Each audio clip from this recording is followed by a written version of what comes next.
thank you, everybody, for being here at this very formal table. I'm excited to host this conversation, excited to hear from all of you, and excited to see where this conversation goes. So I thought the place that might be a good place to start would be to start with the works that are in the exhibition. And for the benefit of Alejandro and Kelly, if Juan and Alan could talk about their work that's in the show, and maybe Juan, you'd like to start off talking about your photographs at MCA and how they came to be. I know they're part of a larger commission, and telling the story a little bit more about those pieces.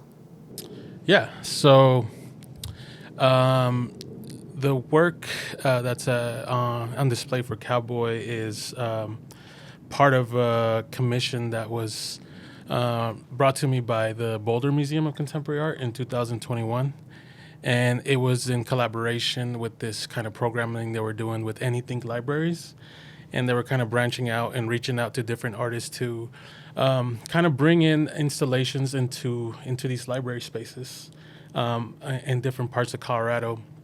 And they had thought of me to kind of do a project in Bennett, Colorado. And first, I wasn't sure if that was necessarily a place for me to photograph because I wasn't too familiar with it. But as I got to kind of look into the town, and I've always kind of just been in passing. It's, if you don't know where Bennett is, it's only 36 miles east on I-70.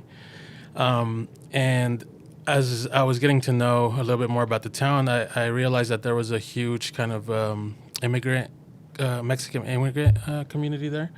And so that intrigued me because that's certainly where I connect. And when they approached me, they were bringing up the work that I do here in Denver, which is documenting a lot of the community here.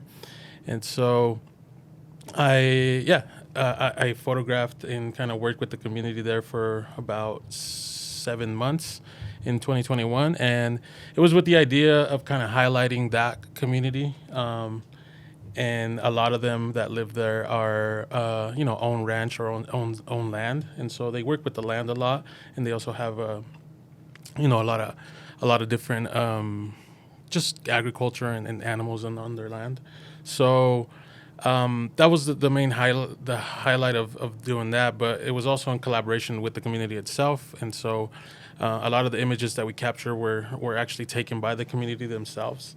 I gave out about 40 disposable cameras, and they photographed their own community.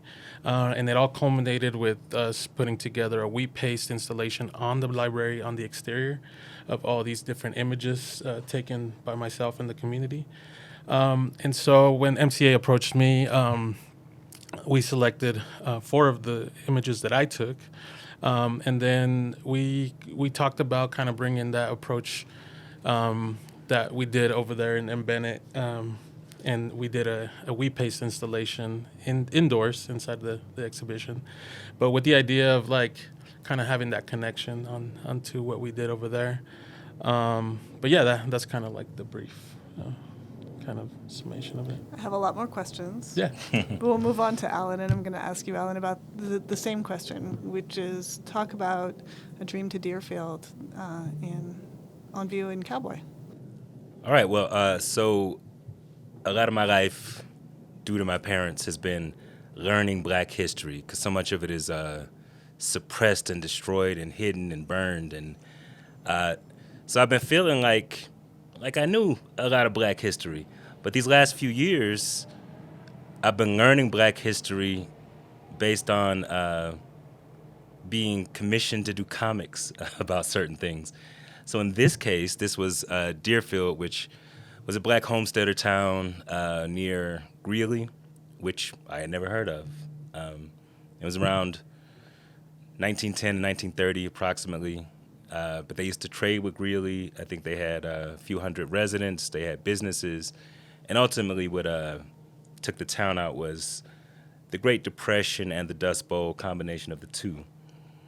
So it was interesting to me to learn about it, and then to try to figure out how to create a sort of graphic novel telling of that town's history, but in a way that's not like this happened, this happened, this happened, like just fact after fact. So once I got a sense of what the history was, I thought about specifically my relationship with my father and how much he's put into making sure, particularly when I was a child, making sure that I knew about different aspects of our history. And so I approached creating this comic in a way that was hopefully emotionally engaging, where a black father is dreaming and sort of falls through his dreams into the town of Deerfield. And then I used original photographs from the town and redrew them into the comic. So he's interacting with the actual landscape of the town, and has like a few experiences there, and comes back and somehow has a hat, like a cowboy hat that he got in Deerfield, and passes it to his son, which to me is very much representative of him passing that history and culture to his son. So that's what that one is. Yeah, I love that detail in the comic. Right on. I have more questions, but I'll also say that, Alex, if you have questions, or Kelly, if you have questions, please jump in so that it feels like a conversation. It doesn't just have to be me at the end of the table asking questions. But to follow up on both of these beautiful works that are in the show, both of you embedded in communities in very different ways. With Alan's, this is a historic community. I know that you worked with the Black America West Museum and some of the historians there to uncover these photographs that you reference, as well as this history that was new to me upon learning about it. Sounds like it might have been new to you as well. And one, for you, as you were working with this community, you embedded in a very different way, because this is a living community and people are still working there. So I wanted to learn more about your process working in these similar ways, but with different communities, different time periods. For me? Sure, go ahead. You could start. Yeah, I mean, it was definitely something that was a bit out of my comfort zone, just because I'm so used to working with my own community, the community that I kind of grew up with. So a lot of my work is very focused in Denver. But as an outsider, I started to kind of felt embraced by making those connections out there. I didn't take my first photograph until my 5th time being in Bennett. So it was with that kind of intentionality of like not coming around with just the camera and being this outsider, putting the camera in people's faces. It was more about building a relationship, making connections, and overall just kind of gauging it and seeing if that was a project for me. I didn't want to just kind of, even though I had already committed, I didn't want to just assume that necessarily needed to happen. And so to me, I think the connections over time and building that project, over those 7 months really helped find those connections, because a lot of the conversation came about, that started was just mostly just highlighting, like I said, that Mexican immigrant community there. But the conversation went deeper later on as how the kind of the trickle effects of gentrification that was happening in Denver were being kind of, were now starting to show up in Bennett as well. And so that was a major connection as well, because a lot of my work here documenting is kind of highlighting that conversation of displacement and also the gentrification happening in the city. And so I was kind of surprised to kind of see that conversation was very prevalent there as well with the residents there, as a lot of new families and new development was starting to happen. It was affecting the small businesses there. It was affecting some of the people that own land there, with the proximity of new development, like new chain restaurants and the new gas station, things like that, were just affecting the community. And so from there I felt like that connection to my work was a lot more clear. And also that relationship building helped kind of being able to have those conversations. And then also myself being a Mexican immigrant, being able to kind of connect, that small town, reminded me of my hometown. And so I was making those connections through that. I love that. Well, I want to say, it's worth mentioning that there's Kelly, you and I met on one of the early episodes when you were one of the first guests that we had on the MCA podcast, which is How Art is Born. And when we talked, it was the first time that I ever really talked with any chef about like the art of what they do. And so I remember asking you specifically what it is that motivates you. And I was expecting it to be an answer about the food, like the quality of the food. But so much of it was about hospitality, creating a place where people connect. And the way that connects to what you asked is when it comes to like history and for me to tell a story, like a story of a historical town, those facts already exist. Like they're in books. I'm not creating a new story. So what I can bring to it is a way of welcoming people into the story, like creating an emotional connection, creating something that makes it resonate for them that's deeper than facts. And it feels very much like preparing the way in the way that you describe when it comes to hospitality. So there's my answer. Thank you. Right. I'm so pulled in already from both of your stories and just want to show quick appreciation for coming here and sharing it with us today and getting the opportunity to work on this level around food and what you do. And I'm already just seeing these incredible parallels between your stories and like how we think about this and really getting into the story of where food is from. You know, a lot of people think that we don't have food here, that it's such a melting pot, and it is Colorado. But the more I'm digging into communities, and you know, there's just such a culture that's built around it, and it's been amazing. My wife's family is from Los Sauces, so we spent a lot of time in San Luis Valley and in those communities, and just in kind of, you know, seeing that and seeing the displacement that you're talking about, and it's real interesting. And I think for me as a chef, a lot of just learning the stories of food, a lot of it's, you know, based on really bad times, actually, wars, oppression, slavery, the food that's been built like in this way. And when you start to peel back and you're just like, I don't know how to create a dish without this sense of responsibility to look deeper into it, because, you know, that there is a hospitality moment that exists for sure, but there's also, you know, just the understanding of, you know, the history of it. I find it, you know, intriguing, but I also just feel the responsibility as a chef to kind of bring that story to light. So just want to, again, to say I incredibly appreciate this moment, because this is a challenge. I'm nervous. I'm nervous. I'm out of my element, and that's what I've always sort of looked for, whether I'm, you know, staging in a kitchen in Western China, or, you know, putting myself in these situations where it wasn't just like chasing a Michelin star restaurant or something. It was really being uncomfortable in these family restaurants where, you know, you're just out of your element. And I feel that sense right now, and I don't feel that often in Colorado. So thank you for that, for this moment, to be able to hear from you and have to, you know, think and develop around that idea. I was thinking there's this beautiful thing about using art to connect people. By the way, when you were talking, there's a bug like flying here, and it looked like I was just dusting my shoulders off, you know? But I just want that on the record. But yeah, I love the power of like your art, my art, and your art to bring people together, and even people who create institutions where art can exist. Like it creates an avenue for connection. It creates a way to discuss hard things, to face hard things, and hopefully a way for people to walk away with maybe a higher understanding or a different approach, you know, different perspectives. Like all of that is really dope.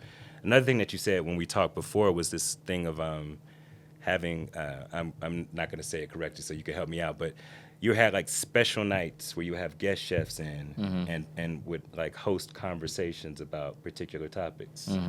And that I just think that's dope, because that's a lot of what I'm trying to do with my work. It sounds like that might be a part of what you're trying to do with your work. You know, I don't want to put words in your mouth, but like, I just love that art can do that. Yeah. Well, there's a sense of what we call a time, like when someone comes to the Wolf's Tailor or one of our spaces, like, are they paying X amount of dollars for food and wine and leaving. But we call it mind swag sometimes because I don't really wear restaurant merch. But we think that the impressions that we're trying to make, like, that you can't put a value on coming to a place like this and leaving different than you came in. And that's, you might just go, oh, that was delicious. That was really good pairings or whatever. But when you elevate someone's thinking in your space through the stories of food and through why you would put something in this type of earthenware when you cook it, or, you know, and you start to have a conversation on the table with that, it's real interesting because they quickly forget, like, they're not buying food, they're not buying this. And that mind swag is the thing that sort of takes, you know, they're in a grocery store maybe with their kids like 2 weeks later and they buy something different, or they're just different. They're thinking different because they're making a decision whether it was the hospitality and now they're more hospitable. You know, they just think that level of like, wow, I felt really taken care of there, and those things. But it's really, we talk about that a lot, that sort of leaving different, leaving with that type of elevated thinking. Yeah. Yeah, it's cool, man.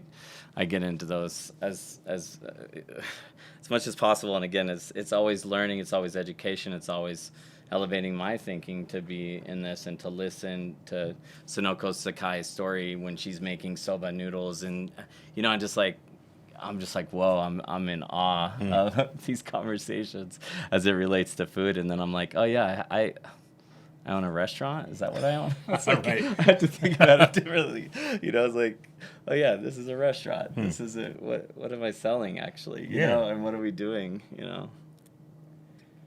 I was thinking about, like, it just made me think about how, like, you and I know each other from like all these, well, goodness, like hip hop events where music is key and people are coming around with all of that. It would be interesting to me to hear more about, like, when you talk to the people in Bennett, like, what aspects of them you're trying to, like, represent through the, you know, your work. Yeah, it was just kind of open ended. I didn't necessarily have any like guidelines or any like questions I was directly trying to tap into. I was just trying to get to know the town in general. But I don't know. I just thought it was interesting that, like, without me even mentioning like what I've done, like what my work is here in Denver, what my prior work has been, kind of like diving into. That conversation of debt gentrification kept coming up, and I think there was just this sense of even me as an outsider, kind of like being reluctant of like what my intentions were in there at the beginning, and so I think. As I got to know the community a little better, connecting with a few people there, also, I'm bilingual, I speak Spanish, so having those conversations in Spanish and being able to kind of let them know who I was first before anything else, then they opened up and kind of showed me who they were as well. And so I didn't necessarily like have, like I said, that like a guideline or was looking for a specific thing. I was just like, this is a community outside of mine, and I want to see what they're about or what this town's about. And I think that's why my approach with also letting them have that agency of like, here's some cameras, show me your town through your eyes as well. I don't feel like I should be the one that dictates what your community looks like, because I am an outsider at the end of the day. And so I love that, man. I think that was the beautiful part of it, is that I got to see it and I got to learn for myself as well. When you're approaching a project like that, how much of the project is built in your mind as you go in, and how much of it develops when you're on the ground and you're working with a community, working with people? Man, I'm a terrible planner, so everything just develops as it goes. That's how I've always been with my work. When I started photography, it was into my later 20s, and it was just me picking up really just my phone camera and taking pictures on my commute to and from work. I've been in the service industry for 10 years prior to that, so I was working around downtown in Colfax, and so I was seeing a lot of things on my commutes that one, were just interesting, or two, were just things that felt like there was a need to document because they could disappear, and some did. And so my initial approach was just kind of be present and take photos, and that later developed into a larger body of work. But I never had that plan or intention to be an artist. I was just kind of, to me, I was like a person in the community that was noticing and seeing things, and I felt like there was this urgency to capture it, and so. I never had that plan. I didn't say, I want to be a photographer or I want to be this or that. It was just I was present and I was seeing these things, and I just had this need to do it. Some of that is represented in your project, which is on your hat, Yeah. Old Denver. Oh yeah. Can you talk a little bit about that project? Oh yeah. So Old Denver's like a kind of like a branch of that. With the same idea that I kind of approached the Bennett project is, as I was capturing a lot of what to me was the old Denver, the Denver I grew up with. I started to realize that there was so many other people that had a different experience in Denver, or they were just maybe older than me, or lived in a different neighborhood than me. So they all kind of had different stories to add to what I was trying to capture. And so I created a platform on Instagram called Old Denver, where I kind of shared other people's photographs of things that we all might have grew up with, or things that maybe are specific to a certain neighborhood. And to me, it just kind of started developing into this kind of like, I don't know, this scrambled puzzle kind of being put back together through these like different photographs, whether they were old photographs or new photographs that they might have taken. People were just sending to me or sharing, or just kind of hashtagging Old Denver. And so, with that same idea of like, this is not all through just my vantage point. This is a very huge community, and everybody has different stories to add to it. So, it's this collective kind of idea of like, how can we preserve and document our own stories? Oh, I love that side project that you work on. Alan, I know you have some you're a man of many side projects. You're all side projects that roll into a whole. Alan and I have the advantage. We also produced a program together on Thursday of last week. Yeah. And that was also focusing on Cowboy. So in producing that program, you shared that you grew up in Philadelphia and you made your way to Denver. And can you just talk about what it was like for you to come west, and perhaps maybe what you imagined the West to be versus the experience of living here, and if it gave you different. Okay, well, so I grew up in Atlanta. I spent summers in Philly because my father was writing for the Philadelphia Inquirer for a few years. And, Atlanta was largely black, so I didn't know very many white people at all. And, I had a few experiences. Like I went to private school that was white for a little while, where they would ask questions like, how do you get your hair like that? Do you perm it? Or, I went to college. But so I really didn't know what it would be like moving out to Denver, which, is Pretty white. Yeah. Yeah. It's like white as the brand. But, I got to say, in terms of my soul, my creative soul, the West was a lot more welcoming. The South has a lot of tradition and form that I could not adhere to even when I tried my best. Like when I would try to dress up in the South, it still wasn't dressed up enough. You know what I'm saying? And then I came here and I went to a job interview and somebody had on Birkenstocks, and I was like, for real? But it was just such a different kind of thing. And I think my interaction with people here is largely that people are more interested in who I am spiritually, who I am as a creative being. They're more interested in that than they are in what kind of shoes I'm wearing, And so it's been really, really wonderful for my soul. Like, I came here like just trying to escape from what I felt like was the oppression of the South, but ended up sort of finding like a place where I could be embraced for the fullness of my creativity in a way that I never have anywhere else. So I love the West for that. Yeah. And Juan, you grew up here in Denver. Yeah. Your family's from Chihuahua. Yeah. Talk about what home is for you. Yeah, that's always a tricky question. I don't necessarily know how to answer it, but I know Denver is home. But I also know Chihuahua is home. And even though I haven't been back there in almost 20 years, I have, I long for it, but I have a lot of vivid memories of my childhood there. And it's, to me, I feel like it's what shaped me. It's what, my summers were spent in Mexico since I was a kid, up till I was 15. Denver's definitely home, and I think my experience through it, I mean, we just made that comment of like Denver's very white, like, yeah, for sure, but my experience growing up was brown as hell. Nice. And I lived right here on the north side, and to me, I'm very proud of that history that's here. Not just Mexican immigrants, but the Chicanos that were here and that were a big part of a lot of civil rights movements and the Chicano movement, alongside with a lot of the different communities also had that kind of meshing of black and brown, in the east side, and the Black Panther Party was very present here. But those are things that I didn't live through, but I'm as somebody who not necessarily kind of has been put into a place of a documentarian and historian. These are things that I have to acknowledge as well. When we talk about home, Denver is it for me, and I don't.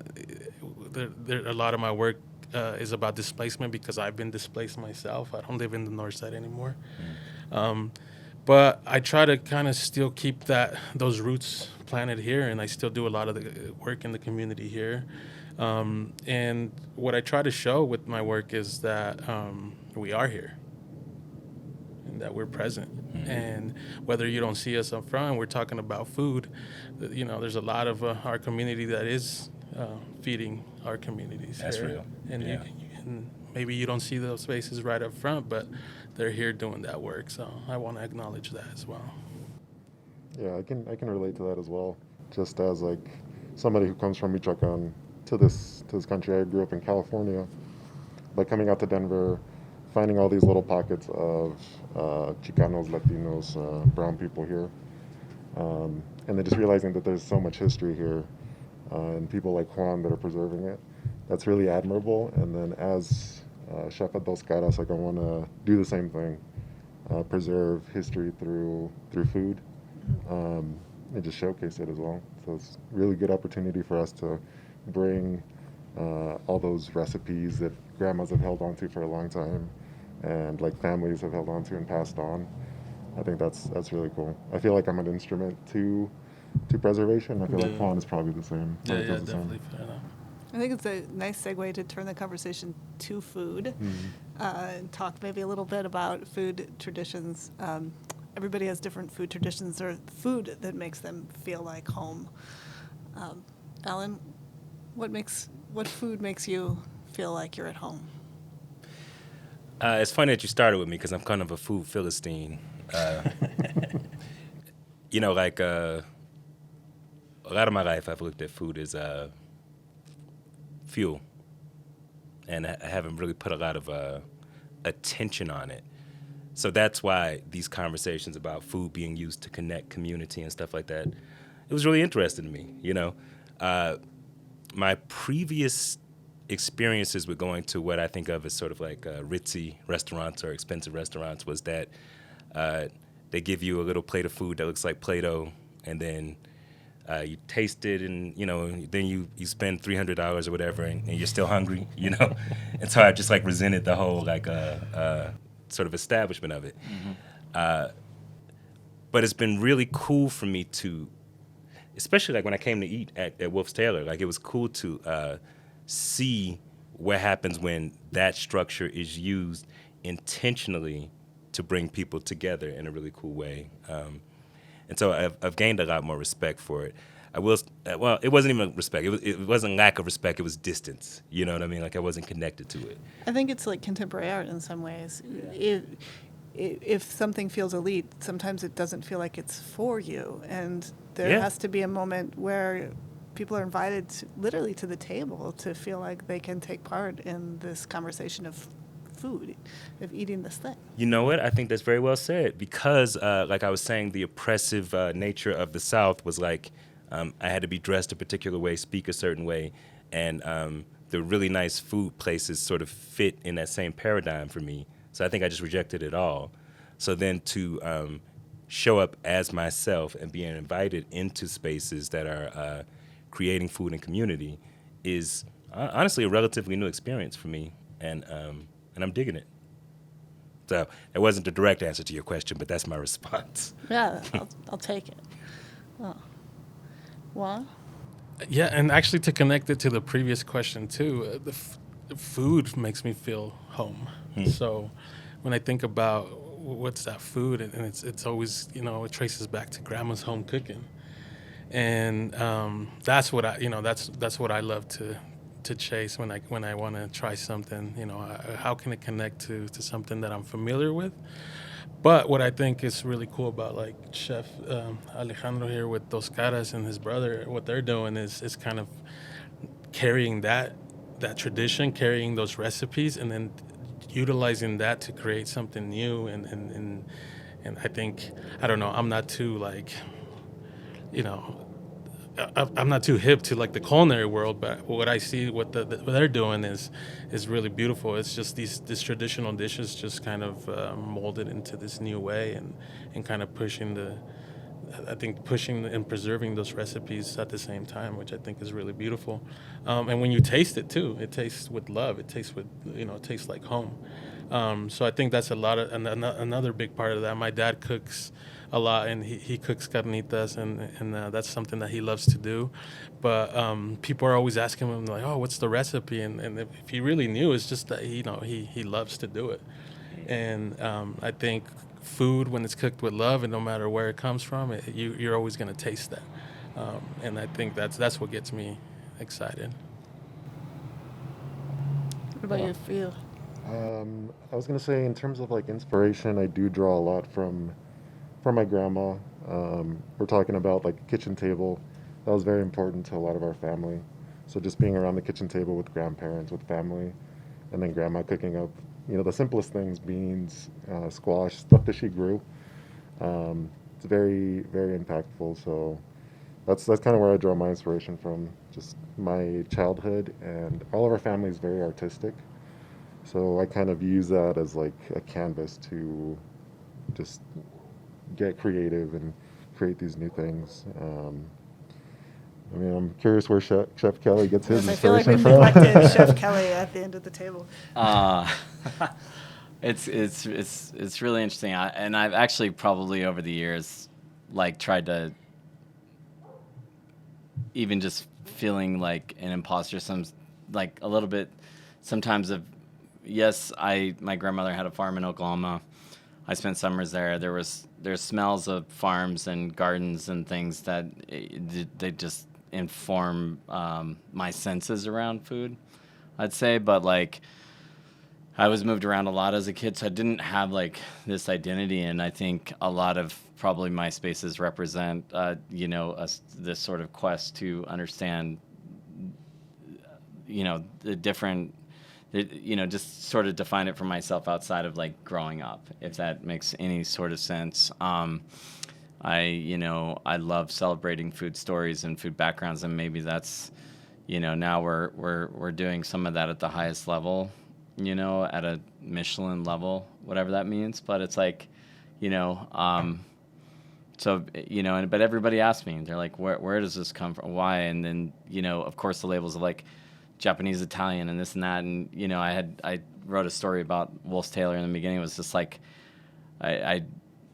Japan didn't inform my cooking. I started in street markets, Western China. I worked in Naples, Italy. A lot of chefs were chasing these higher fine dining restaurants in Italy, and I was working in small, obscure locations, and that kind of was everywhere I cooked, really, even in Los Angeles. But I kept sort of looking around and really understanding communities. I wanted to know what some of the practices were around, in terms of impact and cooking from the garden. And I just never kind of adopted farm to table, even though I was informed by that as a kid, maybe. So, but no, I I do love, you know, comfortable food for me is street food. So I love night markets. I love the best meals I had in Italy were in grandmother's homes. I was learning more from them in Naples than I think I was learning in any restaurant I worked there. Wow. It had a lot to do with thinking, mindset, and it informs everything we do. That and just, you know, listening to the people that work with us and are around us, you know, like I've been really wanting to do something with Dos Caras because, you know, both of the chefs have worked in our restaurants.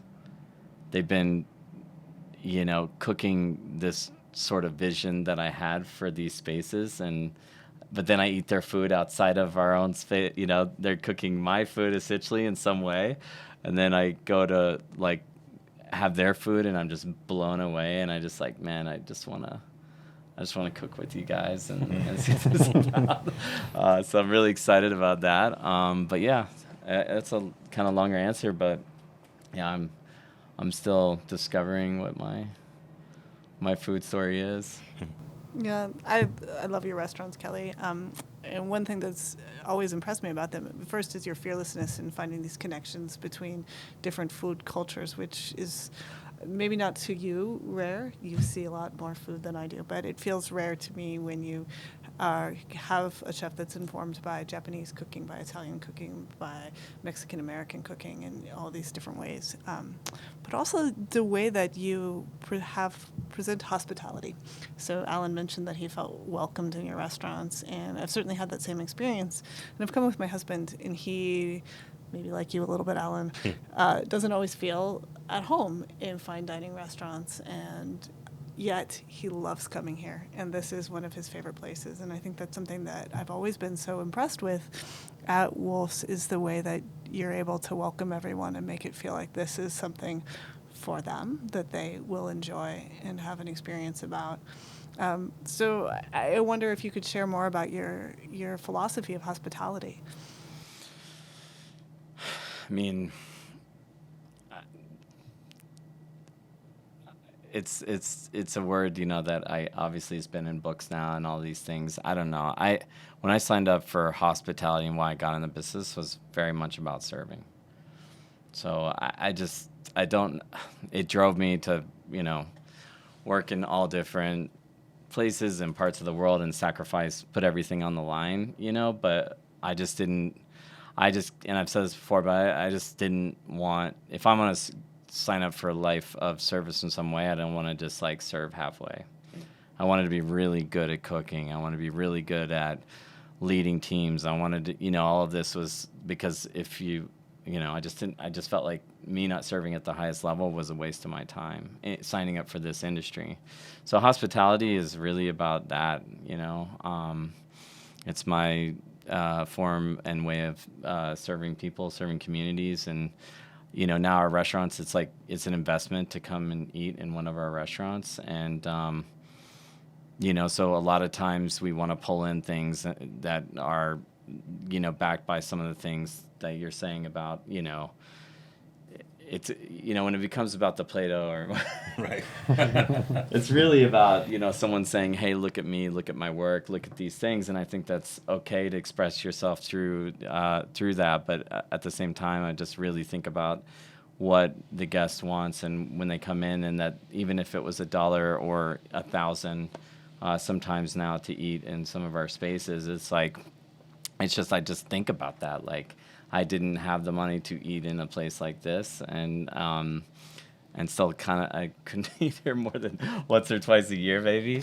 But you know, so it's just that moment, and you know, so I try to meet that responsibility of that investment of that dollar of wherever that dollar came from. I just feel again that sense of responsibility to live up to that, and yeah, but hospitality it's service, and that's what I do. It's just like, it's the service industry. I want to serve really, really well. I gotta say, I really dig all that. I think a lot of my journey in life has been to sort of fight classism and hierarchies and stuff like that, to not buy into things that make me feel important, that are external, like clothing brands or a particular car or that kind of thing. And so I think, like I said before, that sort of fine dining was sort of shuffled into that. So it's really dope to be able to experience fine dining that is divorced from hierarchy and class, and where it really is about, like, what is the experience that we're giving you when you come. That's relatively new for me, and I just dig hearing about it. I dig experiencing it, so. All right, now I have a question for process for the chefs at our table. So you've learned a little bit more about Juan and Alan's work. So as you are thinking about the menu for Dinner Society, how will you, to use a pun, digest this information and use that to inform the work that you'll do at the table?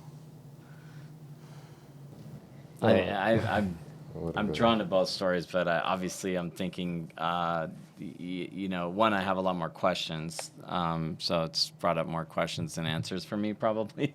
But I love the conversations about rural Colorado. I love hearing that, because that's where my head's been at recently. Really trying to get out more into the Colorado community and hear or eat or experience other things that are happening in these communities right now. I've been on like a small quest to understand that history. We took grain that was grown in the 1900s in Colorado and replanted that in the San Luis Valley. And Sonoran wheat, which was brought up through Mexico and brought to Colorado. And this is something that is a really old thing that we've worked hard to restore. And so I think about some of those things like that as an ingredient or was here. But like I said, more questions, than I have an answer for that right now. But that's where my head's gone immediately, hearing Greeley and this. And it's crazy how when you get out like 30 miles east, it's just such a whole different world. I love, every time I step out, I'm like, I cannot believe it's so close. And there's these stories of these communities, and it's just like, and I agree what you said. I know that you say that you're not, going there with the plan, and you're not a planner, but you spent a lot of time planning your craft, and being able to go into and just listen is like such a great sign, I think, of any great creator. But it's like, and being informed by that, but and then also just then now bringing your whether it's just handing someone a camera, which is brilliant. Yeah, right. I think it's just like so just doing that, and then it's honestly how I think about food in these communities too. It's like, that's awesome. I'm in Sunnyside right now. I know the background of that. I understand that. Yeah. It's maybe why we're all, painted black building. Gotta just like try to hide in my little corner here. But these communities and how they were built and how they were informed, I think, are just so important. But yeah. I think about the ingredients and I think about the stories, and I just want to dive deeper right now.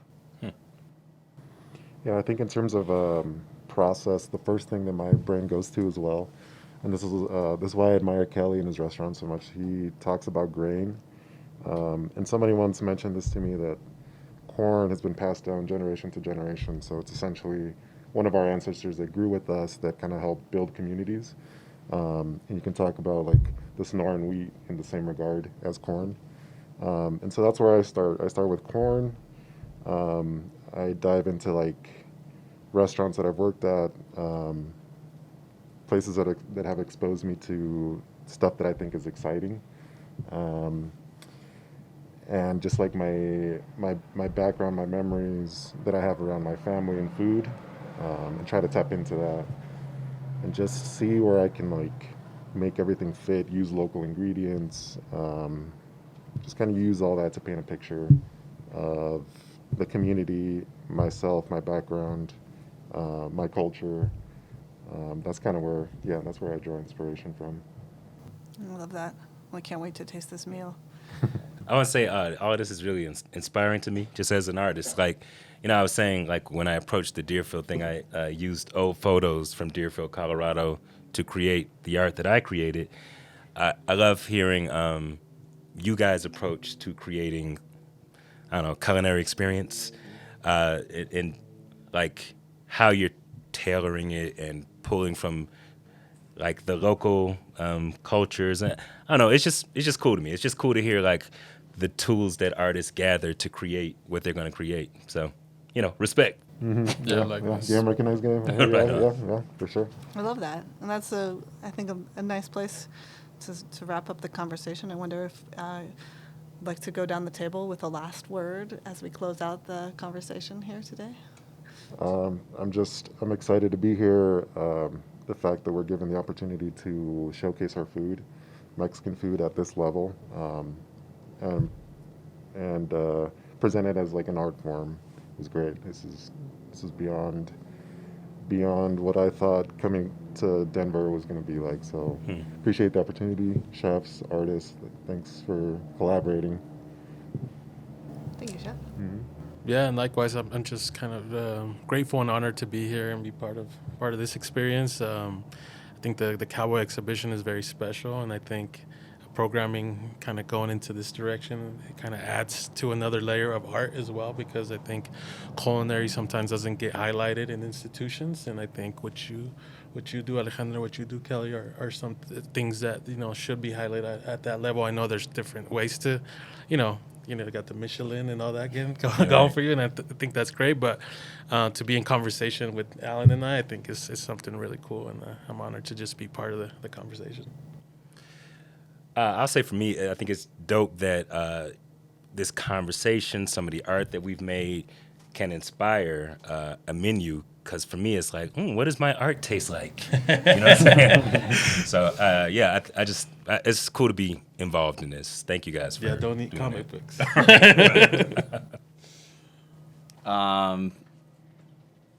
I tell my staff this all the time. Like, we do food and wine, but people are everything for us. And I just say food is the last reason I'm here today.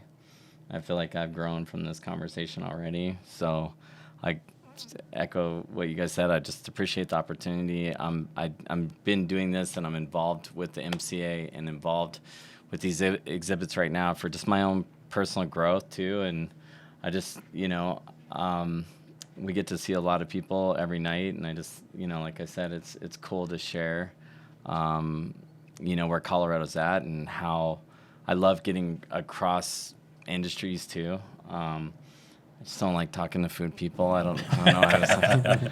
I like the anti-food people. That's the groups, or the people thinking about other things and hearing about your worlds, because it definitely inspires mine. So thank you for that.